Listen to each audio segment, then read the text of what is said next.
Today I'm going to show you how to do a provisional cast on using a crochet hook.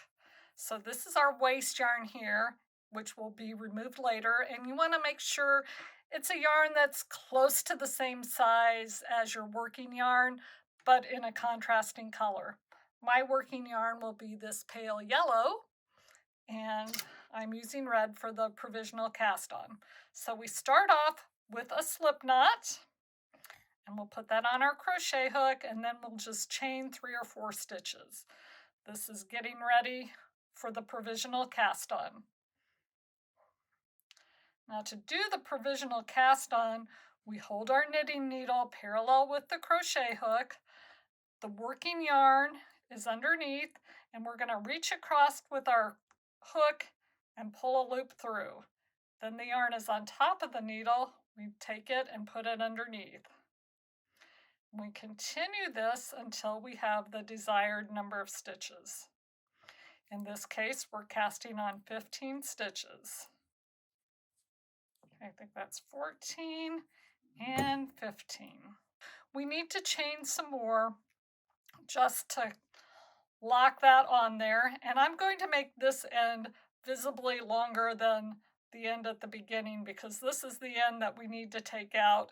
And I want to be able to easily see that later on because, I might forget what I've done. And if I know I'm just looking for the longer end, then I don't have to think as much. Okay, so we've got that there.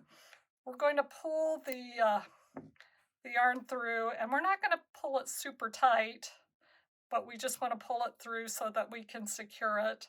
We do have to take it out later, so we don't want to give ourselves a fight later on.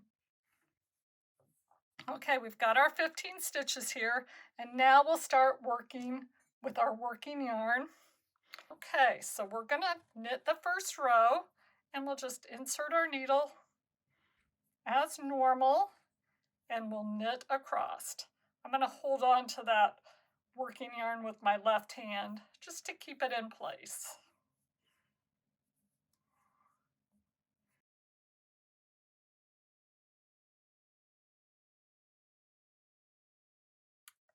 Now I'm going to show you how we take the provisional cast on off and transfer these live stitches to our needle. Now, as we said before, there's a short end and a long end, and the long end is the one that we're going to take out. I've got my second circular needle here at the ready. We will be putting these stitches on that needle.